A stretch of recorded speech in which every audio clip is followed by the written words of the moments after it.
3 conseils de lecture pour cet été en écho à des actualités qui résonnent tout particulièrement pour moi ces temps-ci. Première actualité, c'est la libération de Julian Assange après 14 ans de traque. Le livre que je vous conseille, c'est pas sur son histoire, c'est sur l'histoire d'Aaron Swartz. Ce qu'il reste de nos rêves, écrit par Flore Vasseur et publié aux éditions Équateur. Elle part sur les traces d'un héros, un génie de l'informatique, un esprit libre, à qui l'on doit par exemple les Creative Commons, les flux RSS ou encore l'incroyable succès du forum Reddit.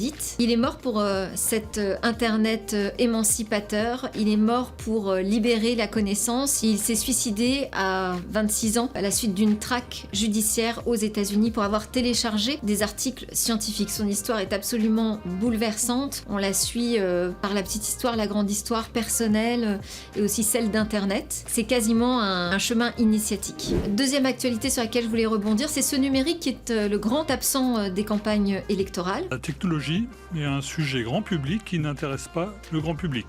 Les candidats n'en parlent pas, il n'y a pas beaucoup de presse sur le sujet. Pourtant, les candidats sont virtuoses dans l'art de manipuler les outils du numérique. Et dès qu'il s'agit de passer aux idées ou au programme, il n'y a plus personne. Là, mon conseil de lecture, c'est La Renaissance de l'industrie, paru aux éditions L'Aube. Un dialogue entre un industriel et un philosophe. Voilà, déjà une perspective assez originale. Et j'ai reçu Pierre Musso, le philosophe, dans Smart Tech. On réduit l'industrie à la tech et à l'innovation technologique, c'est une erreur monumentale, y compris au plus haut de l'État, voire de la Commission européenne.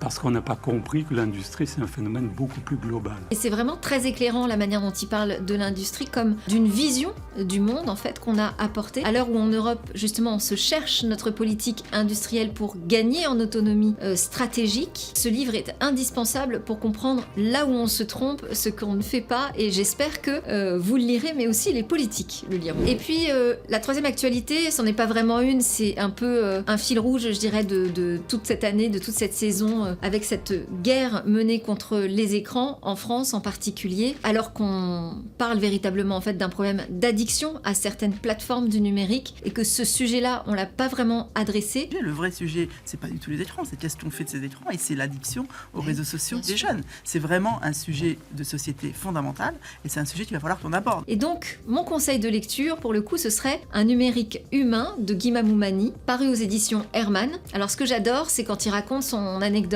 où il rappelle que quand il était prof de maths, les calculatrices sont arrivées et qu'est-ce qu'il a fait ? Il a joué avec, il s'en est emparé et il a demandé à ses élèves de travailler avec la calculatrice. Aujourd'hui, les écrans, c'est un peu le même sujet, c'est comment les technologies arrivent à rentrer dans l'école, comment on réinvente l'éducation, comment on se sert finalement de l'innovation pour transformer nos savoirs. Et puis j'aime bien aussi le citer quand il parle par exemple de la transformation des services publics avec cette exigence de toujours avoir un humain au final quand même à qui s'adresser. Oh oui, c'est important, mais il nous dit en fait, est-ce que le plus important ce ne serait pas que le service en question soit efficace, fonctionnel et réponde exactement à nos besoins? Si vous passez des heures à essayer de les joindre au téléphone et que vous n'arrivez pas, alors bien sûr, ça serait super d'avoir un humain qui réponde tout de suite, qui vous dise bonjour, qui réponde à vos questions, qui soit compétent.